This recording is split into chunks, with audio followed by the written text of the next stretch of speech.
Rights Act 2025 is to introduce a number of reforms aimed at strengthening workers' rights. From April 2026, we'll see several key changes take effect. Inna and I are to talk you through those changes today. So let's start with sick pay. Inna, tell us what's changing. So one of the major changes is to statutory sick pay, or SSP. At the moment, SSP only becomes payable after 3 waiting days of sickness absence, and employees also have to earn above a certain amount to qualify. As of 6th of April 2026, SSP will become payable from day 1 of sickness absence, and the Act will remove the lower earnings limit for SSP eligibility, while introducing a new system to provide fair earnings replacement for those earning below the current rate of SSP. And interestingly, a recent survey by ACAS suggested that employers actually believe that these changes will have one of the biggest practical impacts. So it's very important that employers tighten up on their absence management and invest in their workforce well-being to try and reduce that impact. Okay. And what about family rights then? I understand another area that's changing is parental leave. What do employees need to know? Yeah, so the key change here is that unpaid parental leave will become a day 1 right as of 6th of April 2026. This aligns parental leave with other family-related rights such as maternity leave and adoption leave, which are already day 1 rights. Parents who will gain the right to parental leave on 6th of April could give notices from the 18th of February 2026 in relation to that leave. Okay. And what about paternity leave? I understand that a similar change has been made. Yes, that's right. So paternity leave will also become a day 1 right as of 6th of April 2026 for eligible employees. Currently, employees must have 26 weeks of service to qualify, and that will be abolished. There will also be another important change, as the Act will remove the restriction that previously prevented employees from taking paternity leave if they'd already taken shared parental leave.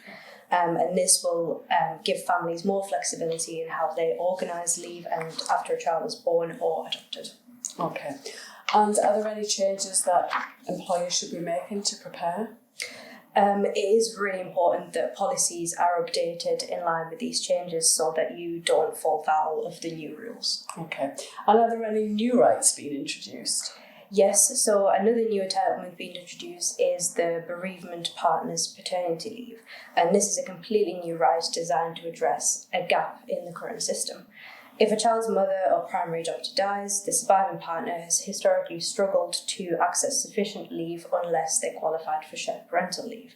The new bereaved partner's paternity leave will allow a surviving partner to take up to 52 weeks of leave following the birth or adoption of a child where the child's primary carer has died. And this aims to provide the surviving partner with time to care for the child and deal with the emotional and practical consequences of bereavement. And I'm guessing a brand new policy should be introduced. Absolutely. Yeah, for this. Okay.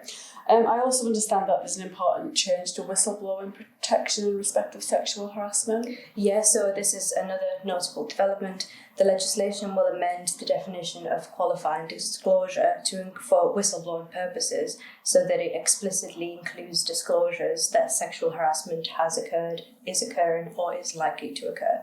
In practical terms, this means that workers who report sexual harassment in the workplace may be able to rely on whistleblowing protections provided the usual requirements are met. And again, whistleblowing policies should be updated to reflect this change. Okay. Let's move on to chat about redundancy. I understand that there's a change in the protective award. Yes, so the government intends to double the maximum protective award available for failure to collectively consult.